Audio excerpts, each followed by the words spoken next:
नमस्कार। सामुद्रिक विज्ञान के इस अंक में एक बार पुनः आपका स्वागत है। दोस्तों, मैं हूं भास्करानंद डोभाल और आप देख रहे हैं हस्तरेखा का ये अंक, सामुद्रिक विज्ञान का ये अंक अपने ही पसंदीदा यूट्यूब के चैनल गोब्लॉक्स में। एक सुंदर सी मेल हथेली, आप पुरुष जातक हैं और आपकी रियल हथेली मेरे सामने विवेचना के लिए आई हुई है। सबसे पहले अगर हथेली का आकार देखें तो निश्चित ही आयताकार हथेली है।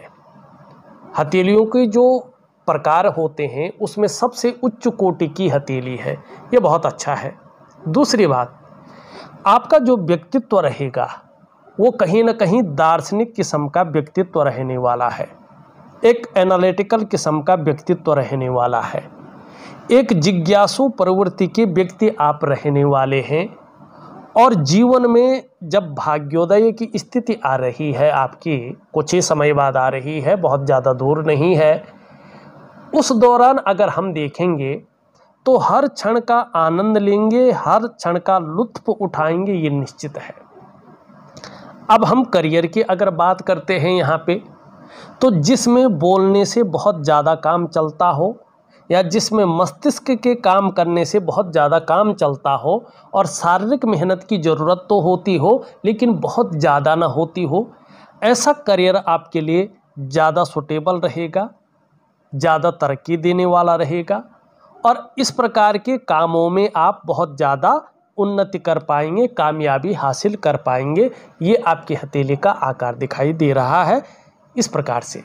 दूसरी बात देखें, यहाँ पे आपकी हथेली का जो मणिबंध है उसमें 2 लकीरें हैं और जहाँ से आपकी जीवन रेखा और मस्तिष्क रेखा निकल रही है वहाँ पे इस प्रकार की कंडीशन बन रही है।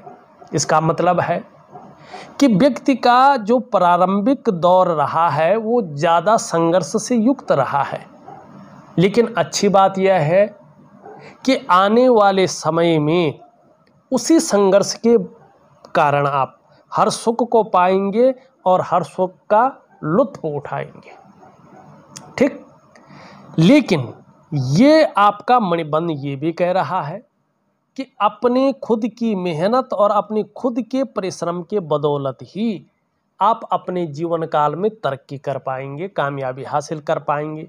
यदि आप ये सोच के चलें कि किसी की मेहरबानी से, किसी के सहयोग से मैं अपने जीवन काल में बहुत बड़ी तरक्की कर लूँगा, बहुत बड़ी कामयाबी को पालूँगा, तो आप जीवन में जहाँ हैं उससे भी नीचे गिर जाएंगे। तो अपनी मेहनत पे भरोसा रखें और अपने आप पे भरोसा रखें, तब जाके आप अपने जीवन काल में बड़ी सफलता की प्राप्ति कर पाएंगे, ठीक। तीसरी चीज़ आपकी हथेली में बेहतरीन है, फिर मैं सीधा आपके सवालों को लेता हूँ। यहाँ पे अगर हम देखेंगे तो आपकी हृदय की रेखा अगर देखें तो उसके अंत में कहीं ना कहीं यहाँ पे सुंदर सा विष्णु तिलक बनता हुआ दिखाई दे रहा है। हालांकि ये मंगल से भी प्रभावित है, थोड़ा गलत फलादेश भी दे रहा है, ठीक, इसके बारे में भी बताऊंगा। लेकिन सबसे पहले देखें आप तो विष्णु तिलक कहीं ना कहीं प्रभावी है। आपके जो पंच तत्व हैं, पंच महाभूत हैं जिनसे आपका शरीर बना हुआ है, ठीक है ना, 5 एलिमेंट, जो आपके शरीर के 5 ज्ञान इंद्रियां हैं, 5 कर्म इंद्रियां हैं, जो अष्ट चक्र हैं, नवद्वार हैं, पंच महाकोश हैं, उनके अनुसार अगर देखा जाए तो आपके जो इष्ट देव हैं वो भगवान विष्णु हैं, स्वयं भगवान नारायण आपके इष्ट देव हैं। अगर आप अच्छे कार्य अपने जीवन काल में करेंगे और अच्छी राह पर चलेंगे तो आने वाले समय में किसी भी काम में आपको अवश्य सफलता मिलेगी और आपको हराना आपके विरोधियों के लिए संभव नहीं रहेगा। इसके अलावा अपने इष्ट के कारण आप, इस चिन्ह के कारण आप समाज में खूब लोकप्रियता भी पाएंगे, सम्मान भी पाएंगे और अत्यंत भाग्यशाली लोगों के गिनती में आपकी गिनती भी होगी, ये निश्चित तौर पे है। लेकिन ये कब होगा? ये तब होगा जब आप अपने को पूर्ण समर्पण कर लेंगे। ठीक है, तन मन धन सब कुछ है तेरा, तेरा तुझको समर्पण क्या लागे मेरा। ठीक, जब ये भाव आपके जीवन में पूरी तरह से आ जाएगा तो आपका जीवन निश्चित ही दिव्यता की पराकाष्ठा को पार कर लेगा। ये आपके जीवन में है। दूसरी बात देखिएगा आप, यहाँ पे जो आपका जो है मस्तिष्क रेखा है ये इस प्रकार से है और खराब चंद्रमा का इस पे प्रभाव पड़ रहा है। जरा ध्यान से देखिएगा, इस अवस्था के जो लोग होते हैं ना, प्रायों बहुत ज़्यादा सोचने वाले होते हैं, ज़्यादातर हमेशा कल्पनाओं में डूबे रहने वाले होते हैं और इनका जो मन होता है ना वो भी एकाग्रचित कम हो पाता है। लेकिन श्रेष्ठ सफलता भी ये लोग हासिल करते हैं, लेकिन मन फिर भी बहुत ज़्यादा कल्पनाओं में रहता है। अगर चंद्रमा इस प्रकार से अनबैलेंस हो तो ऐसी स्थिति आती है कि व्यक्ति केवल कल्पनाओं में ही जीवित रहने वाले हो जाते हैं। ठीक, लेकिन यहाँ पे क्या है, ये डमरू का चिन्ह भी बन रहा है मस्तिष्क रेखा पे। आगे चलकर चंद्रमा की अच्छी स्थिति में आने पर ये निश्चित है कि आप अपने जीवन काल में श्रेष्ठ सफलता की प्राप्ति करेंगे और कई क्षेत्रों से अर्थोपार्जन करने का प्रयास भी करेंगे, ये दिखाई दे रहा है। अब आपने सबसे पहले प्रश्न किया है जीवन में सफलता कब तक मिलेगी। यहाँ पे देखिएगा, ये आपका चंद्रमा है, ये आपका शनि का क्षेत्र है। ठीक, यहाँ से एक रेखा निकल करके धीरे धीरे इस तरफ जा रही है और इसका प्रभाव वैसे आपके जीवन काल में पड़ जाना चाहिए था, लेकिन नहीं पड़ा क्योंकि नेगेटिव ऊर्जा हावी है और आपके ग्रह अस्तांचल की ओर जा रहे हैं। इससे चीज़ें बहुत गड़बड़ है। तो जीवन काल के 49 ईयर से इसका प्रभाव आपके जीवन पर पड़ेगी, आपको सफलता मिलना शुरू हो जाएगी। और इसकी विशेष सफलता की प्राप्ति क्या होगी देखना आप, अगर आप सही ढंग से अपने जीवन को लिए आते हैं तो ये करियर और धन की रेखा 49 ईयर से प्रत्येक दिन आपको धन देगी। आपके पास पैसा आएगा प्रत्येक दिन। अब कितना आएगा ये डिपेंड करता है आपके मस्तिष्क शक्ति और आपकी योग्यता के अनुसार। ठीक है ना। अगर आपको वाहन का सुख प्राप्त नहीं हुआ है, आपके अंदर बहुत बेचैनी है कि मुझे वाहन का सुख प्राप्त होना चाहिए, तो 49 से लेके और 56 उम्र के बीच में आपको वाहन का सुख मिलेगा ही मिलेगा और बहुत अच्छा वाहन का सुख मिलेगा। अगर आपके पास घर नहीं है और आप घर का सुख प्राप्त करना चाहते हैं तो ये 49 से लेके 56 के बीच में ऐसी स्थितियां लाएगा, या तो घर बन जाएगा या उसकी आप नींव रख लेंगे।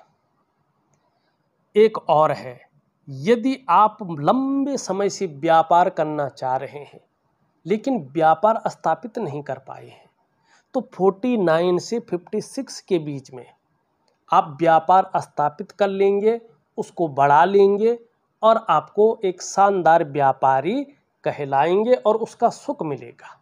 ये सुख ये देगा ही देगा और जैसे जैसे उम्र बढ़ेगी ये अपने स्तर पे बढ़ता चले जाएगा। लेकिन इसकी जो संभावना है 49 ईयर से है।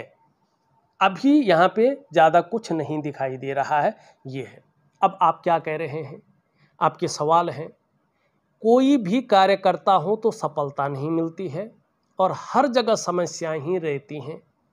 तीसरा सवाल है आपका, ज़्यादा मेहनत करने के बाद भी मुझे सफलता नहीं मिलती है और मेरे कार्यों का क्रेडिट नहीं मिल पाता है। चौथा आपका है, मेरा आगे का भविष्य कैसा रहने वाला है, चाहे परिवार का हो, चाहे स्वास्थ्य का हो, चाहे जो है धन का हो, इन सब के मामले में आप पूछ रहे हैं। तो भविष्य कैसा रहेगा ये तो मैंने बता दिया है, लेकिन ये जो समस्याएं आप कह रहे हैं ये किसकी वजह से आ रहे हैं, सबसे पहले वो देखिए। अब इसमें छुपाने लायक कुछ नहीं है। जो भी दर्शक वीडियो देख रहे हैं वो बेहद, अगर वो हस्तरेखा नहीं भी जानते उसका कोई मतलब नहीं है।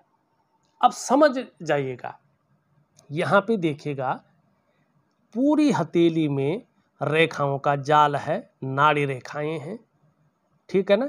और ये अच्छी अच्छी रेखाओं को भी काट रही है, सब रेखाओं को ये काट रही है। आपकी हथेली में एक दूसरे को काटती हुई लकीरें हैं और इसको सबसे बेकार माना जाता है, बहुत ज़्यादा अशुभ माना जाता है इस चीज़ को, क्योंकि ये नेगेटिव ऊर्जा है। जाल को अच्छा नहीं माना जाता है, हथेली में बना हुआ जाल कभी भी अच्छा नहीं मानते हैं इसको। इसका सबसे पहला प्रभाव पड़ता है आपके मन पे, आपके मस्तिष्क पे। जीवन में कहीं ना कहीं उलझनें बहुत ज़्यादा आती हैं।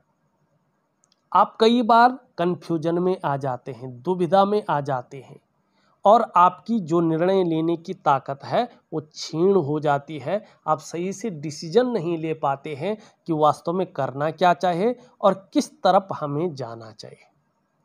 दूसरा इसका प्रभाव पड़ता है आपकी आर्थिक सेहत पे। ये आर्थिक रूप से आपको बीमारों अवस्था में लाती है, आपको दरिद्रता की ओर धकेलती है, ठीक है ना। आर्थिक रूप से आप हमेशा बीमार रहते हैं, संघर्ष रहता है आपके जीवन में आर्थिक तौर पे और आपको दरिद्रता की ओर ये ले जाती है। ये इसका प्रमुख काम होता है। तीसरा इसका प्रभाव पड़ता है आपके रिश्तों पे, खासकर दाम्पत्य जीवन का रिश्ता, परिवार का रिश्ता और कुटुंब का रिश्ता। इन रिश्तों का जो चरम सुख का भोग है उसके बीच में परिस्थितियां खड़ी हो जाती हैं, आपको चरम सुख का भोग करने को नहीं मिल पाता है। और चौथा इसका प्रभाव पड़ता है आपके स्वास्थ्य पे, चाहे वो शारीरिक स्वास्थ्य हो चाहे वो मानसिक स्वास्थ्य हो, वो इसमें विकार देने की कोशिश करती हैं लगातार और देती भी हैं। और पांचवा और सबसे बड़ा प्रभाव इसका, सबसे तीव्र प्रभाव इसका पड़ता है आपकी डेवलपमेंट पे, आपकी प्रोग्रेस पे। आपका जो सफलता का स्तर हो जाना चाहिए था वो सफलता का स्तर माइनस की तरफ जाता है। मानी जो आपकी जीवन की नींव है ये उसकी जड़ों को खोखला कर लेता है और आपका बहुत बृहद और बहुत शानदार जीवन को इसके गर्त में समा लेता है और फिर जीवन के महत्व को समाप्त करता है। बिना महत्व का जीवन चलता रहता है, ठीक है ना। तो सबसे पहले आपको इसको ठीक करना है। बाकी ग्रह तो ठीक हो जाएंगे लेकिन सबसे पहले इसको आपको ठीक करना होगा। किस प्रकार से करेंगे, ध्यान से देखें। न तो कोई रत्न पहनने की आवश्यकता है, न कोई अंगूठी पहनने की आवश्यकता है और न बहुत बड़ी पूजा पाठ करने की आवश्यकता है। अपनी दिनचर्या को, अपने रूटीन को वैदिक शास्त्रों के अनुसार ढालने की जरूरत है, तभी जीवन दिव्य होगा। नहीं तो जीवन जो है और भी नीचे की तरफ धंस जाएगा, ये यकीन मानिएगा।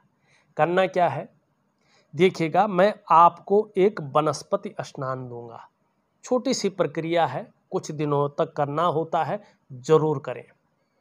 दूसरा मैं आपको एक दिव्य सूर्य क्रिया दूंगा, बहुत शानदार क्रिया है, करना ही करना है आपको ये क्रिया। और तीसरा मैं एक दिव्य योग ध्यान क्रिया आपको दूंगा, बहुत सुंदर है, बहुत सरल है, 5 मिनट की क्रिया है और आप करेंगे तो जीवन में अगर इसको जितना अपनाएं, पूरे जीवन भी करें तो आपके लिए ये बेहतरीन साबित होगा, वरदान साबित होगा। ये 3 चीज़ें करेंगे जीवन बहुत शानदार रहेगा। अब रही पूजा की बात, पूजा जरूर करनी है क्योंकि पूजा करने का अपना विधान है, अपना महत्व है, अपना समर्पण है। और अपने इष्ट को अगर मजबूत कर लिया, जो सहयोगी होता है, आपका इष्ट आपका भाई होता है जो आपके शरीर के साथ लगा होता है। और आप अगर कहीं संकट में फंस जाए, कीचड़ के दलदल में फंस जाए, जहाँ से हाथ पैर मार के भी ऊपर नहीं उठ सकता है, तो ऊपर से हाथ कौन देता है आपको, आपका हाथ कौन पकड़ता है, आपका इष्ट। वो आपको बाहर खींच लेता है। उसके अंदर इतनी ताकत होती है, उस सारी समस्याओं से आपको निजात दिला पाता है। लेकिन आप वास्तव में अपने इष्ट की ही पूजा कर रहे हैं, उसी के प्रति समर्पण है, या किसी अन्य देव की कर रहे हैं, देखिएगा वो फल देगा। लेकिन जो काम इष्ट करता है वो नहीं कर पाएंगे, ठीक है ना। जो पिता का काम है वो अपना ही पिता करेगा, वो दूसरे का पिता आके नहीं करेगा। चाचा वो काम आपका नहीं कर सकता जो आपका पिता कर सकता है आपके लिए, ठीक है ना। तो वही इष्ट है। तो इष्ट अपने हाथों को देखें कि आपकी हथेली में आपके पंच तत्वों के अनुसार, अष्ट चक्रों के अनुसार, 9 द्वारों के अनुसार, 5 ज्ञान इंद्रियां, 5 कर्म इंद्रियां और 5 महाकोशों के अनुसार कौन सा है। आपके इष्ट हैं भगवान विष्णु, ठीक। आपको उनके प्रति समर्पण रहना है और उनकी पूजा करना है, ठीक। अब यहां पे देखिएगा, यहां पे ये है आपकी जीवन की रेखा। ये अब यहां पे ये है आपकी जीवन की रेखा, ठीक। माने अपने जन्म स्थान से दूर आपकी तरक्की है। जन्म स्थान में रहकर आप वो तरक्की नहीं कर पाएंगे जो आपको करना चाहिए, और आप घूमने फिरने के बहुत ज़्यादा शौकीन रहेंगे और आपको समय भी बहुत अच्छा मिलेगा घूमने फिरने का। यहाँ से देखेंगे एक रेखा और आपकी हथेली में है, जीवन की सहयोगी रेखा। अब ये यहाँ पे टूटी है, लेकिन इसका प्रभाव आपके जीवन पर गलत नहीं पड़ेगा। क्यों नहीं पड़ेगा? इसकी सपोर्टिंग लाइन है।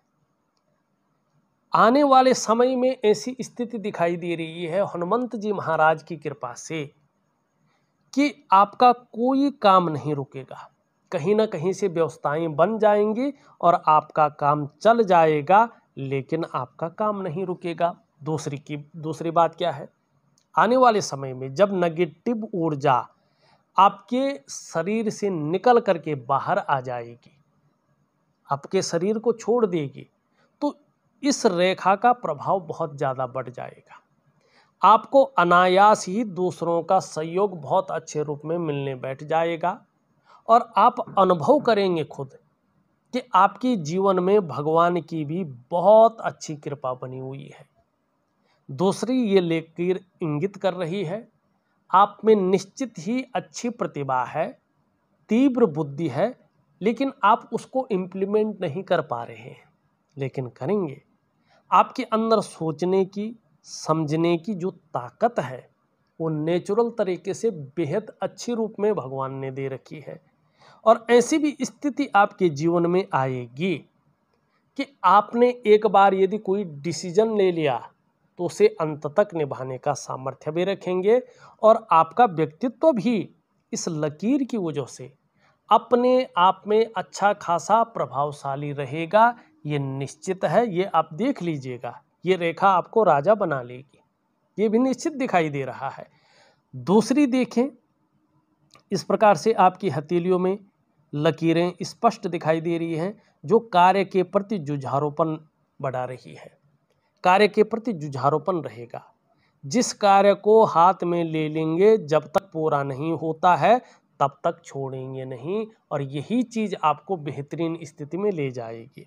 हाँ, एक कमी जरूर आपकी हथेली में है। यहाँ पे देखेंगे आप, ये कोबड़ निकला हुआ है। ये बुद्धिमत्ता की श्रेष्ठ अवस्था को दिखाता है कि व्यक्ति के अंदर बुद्धिमत्ता के उच्च गुण हैं, उच्च कोटि के गुण समाहित हैं, व्यक्ति इंटेलिजेंट है। लेकिन 3 चीज़ों से खासकर व्यक्ति को बचना है। जल्दबाजी में आकर बहुत बड़ा निर्णय से बचना है, उतावलेपन से कोई बड़ा निर्णय नहीं लेना है, और भावनाओं के वशीभूत होकर कोई बहुत बड़ा निर्णय नहीं लेना है। अगर इनके चंगुल में फंस गए तो जीवन में संघर्ष बहुत ज़्यादा बढ़ जाएगा और धन हानि होगी। व्यापार, बिजनेस बड़ा सोच समझकर जीवन में करना है। सावधानी हटी, दुर्घटना घटी और व्यवसाय नुकसान में गया। करते भी हैं, व्यवसाय करने की आपकी हथेली में योग भी बन रहे हैं 49 ईयर से, तो भी पार्टनरशिप में व्यापार नहीं करना है। और एक बात का जीवन में ध्यान रखना है, खूब मेहनत के बाद ही आपके पास धन आएगा। और खासकर जीवन में धन कमाने की स्थिति थोड़ी सी लेट बन रही है। 49 के ईयर से चीज़ें धीरे धीरे ठीक होने बैठ जाएंगी और जो बहुत बड़ी चीज़ उभर कर आएगी 56 वर्ष की आयु के बाद बहुत ही अच्छा समय मानी बुढ़ापा काल आपका शानदार रहने वाला है। ये स्पष्ट दिखाई दे रहा है आपकी हथेली में। अब चलते हैं थोड़ा सा आगे। यहाँ पे देखेंगे तो धार्मिक भावनाएं बहुत अच्छी रहेंगी, ईश्वर में विश्वास बना रहेगा, अपने आराध्य के प्रति समर्पण की भावना रहेगी। यहाँ पे ये कहीं ना कहीं बृहस्पति की ओर देख रहे हैं। आगे चलकर ऐसा कार्य आपके जीवन में आ सकता है जिसमें भागा दौड़ी ना हो, बैठकर ही आप कार्य करें और उसमें ज़्यादा सफलता की प्राप्ति हो। यश पाने की इच्छा, नेम फेम पाने की इच्छा और अपने कार्यों में विस्तार पाने की इच्छा बहुत ज़्यादा रहेगी। दोनों बराबर हैं, दोनों मिडिल फिंगर से छोटे हैं। धन और यश की भूख है। पैसा और सम्मान जीवन के लिए बहुत ज़रूरी हो गया है और जीवन का मात्र लक्ष्य भी अभी यही दिखाई दे रहा है। जब जब आपकी कुंडली में शनि 7.5 में होंगे, ढैया में होंगे या बकरी अवस्था में होंगे, तब तब इसका प्रभाव आपके जीवन पर गहरा और लंबा पड़ेगा। ऐसे में कई बार आप दुखी से हो जाएंगे, कई बार सब कुछ होते हुए भी खुशियों में थोड़ी सी कमी दिखाई देगी। यहाँ पे एक लकीर और है एक्स्ट्रा, ये अच्छी नहीं मानी जाती। ऐसे में व्यक्ति जो मेहनत करता है, जो परिश्रम करता है, उस व्यक्ति को उसका पूरा श्रेय, पूरा क्रेडिट नहीं मिल पाता है। जो व्यक्ति के अंदर क्वालिटी होती है, जो व्यक्ति के अंदर योग्यता होती है, उस तरह से चीज़ें उभर कर नहीं आती हैं, निखर के नहीं आ पाती है। ऐसे में एक सहजता से, एक सरलता से व्यक्ति को रास्ता नहीं मिल पाता है। तो दिव्य सूर्य क्रिया दे रहा हूं, बेहतरीन तरीके से करेंगे तो लाभ होगा। धन कमाने की ललक जबरदस्त रहेगी, लेकिन धन के प्रबंधन में, कागजों के रखरखाव में, अकाउंटेबिलिटी में, फाइलिंग में और कम्युनिकेशन स्किल्स में थोड़ी कमी रहेगी। इस कमी को दूर करने के लिए थोड़ा सा नाखून बढ़ाएं तो चीज़ें बेहतर होंगी। एक सुखद जीवन जीने की चाह बनी रहेगी और सुखद जीवन जीने के लिए प्रयत्नशील व्यक्तित्व बना रहेगा। ये यहाँ पे दिखाई दे रहा है। अगर ग्रहों की हम बात करें, यहाँ पे आपका शुक्र ग्रह शानदार रूप में उभरा हुआ है, अच्छी अवस्था में है, अच्छे फल भी दे रहा है। अपने को मेंटेन रखना, अपनी पर्सनालिटी पर ध्यान देना, अपने को सज संवार कर रखना, ये चीज़ें आपके अंदर रहेंगी। शुक्र के कारण नई चीज़ों के प्रति रुझान रहेगा, चाहे नई प्रकार का फैशन है, नए प्रकार के कपड़े हैं या नई प्रकार की मार्केट में कोई टेक्नोलॉजी है। भौतिक सुख सुविधाओं की तरफ भी बहुत ज़्यादा आकर्षण रहेगा, चाहे लग्जरी जीवन है, चाहे अल्ट्रा लग्जरी जीवन है। घूमने फिरने की भी बहुत ज़्यादा शौकीन रहेंगे और आगे चलकर शुक्र इसमें आपको सुख भी देगा। अभी थोड़ा सा ये यहाँ पे उभर गया है, तो किसी चीज़ को लेके बहुत ज़्यादा सोच रहे हैं, चिंताएं भी कर रहे हैं, बहुत ज़्यादा मेहनत कर रहे हैं, परिश्रम कर रहे हैं, तो भी उसमें पूर्णता नहीं आ रही है, अभाव की स्थिति बनी हुई है। लाख प्रयास करने पर, सारे साधन होने के बावजूद भी जो सुख की अनुभूति होनी चाहिए, वो सुख की अनुभूति अभी दिखाई नहीं दे रही है या हो नहीं रही है। तो क्या करना चाहिए? एक दिव्य योग ध्यान क्रिया मैं आपको दे रहा हूं, वो जरूर करें, आपको अच्छा लाभ होगा। निम्न मंगल, ये थोड़ा सा नेगेटिव फल दे रहा है, क्षण भंगुर वाला गुस्सा हावी हो सकता है, ठीक है ना। ये निश्चित तौर पे दिखाई दे रहा है और जीवन में कंफ्यूजन, उलझन और दुविधा बढ़ सकती है और जो निर्णय लेने की ताकत है वो थोड़ी सी क्षीण हो सकती है। समझ में नहीं आएगा वास्तव में करना क्या चाहिए और किस तरफ हमें जाना चाहिए। एक दिव्य सूर्य क्रिया दे रहा हूँ, इसमें मंगल का उपाय दूंगा, जरूर करिए, आपको लाभ होगा। लेकिन आपका उच्च मंगल बहुत अच्छा है, जीवन में पराक्रम बहुत अच्छा रहेगा, एनर्जेटिक स्वभाव रहेगा, जो भी आपसे मिलेगा वो कंफर्टेबल फील करेगा। आप अगर बृहस्पति की ओर देखें तो बृहस्पति शनि की तरफ झुक रहा है, कुछ समय तक, लगभग 2 से 2.5 वर्षों तक परिवार को लेकर थोड़ी सी चिंताएं रह सकती हैं। इस तरफ ध्यान दें। ये यहाँ पे देखें साधारण अवस्था में आ गए हैं और इस अवस्था में ये आपके अंदर साधारणता दे रहे हैं, सामान्य व्यक्तित्व की तरफ आपको ले जा रहे हैं। तो नारायण का ध्यान जरूर करें। भगवान विष्णु आपके जो इष्ट देव हैं, आपके पंच तत्व शरीर में कमजोर स्थिति में है। भगवान कभी कमजोर नहीं होता है, लेकिन आपके शरीर में जो उसकी पावर होनी चाहिए, उन 5 तत्वों की पावर वो शिथिल है, उसको एक्टिव करिएगा। और आपका आत्मकारक ग्रह बृहस्पति भी कमजोर स्थिति में है, जिसके कारण जीवन में वो चीज़ नहीं उभर रही है जिस प्रकार से जीवन में उभार आना चाहिए था। शनि की स्थिति अगर हम यहाँ पे देखेंगे तो कहीं ना कहीं जो है मछली के चिन्ह बन रहे हैं। रहस्यमय विद्याओं की तरफ आकर्षण भी रहेगा और उसकी नॉलेज भी बहुत अच्छी रहेगी। यहाँ पे देखें बहुत ज़्यादा उभर गया है, इसे अच्छा नहीं माना जाता है। गंभीर व्यक्तित्व तो रहेगा, लेकिन बेवजह की चिंताएं भी रहेंगी या कुछ न कुछ ऐसी वजहें रहेंगी जिसके कारण कहीं ना कहीं तनाव रहेगा। काम धाम के मामले में भी ये थोड़ा सा अड़चनों को पैदा करेगा। धन के मामले में भी आपको थोड़ा सा संघर्ष की स्थिति में रखेगा।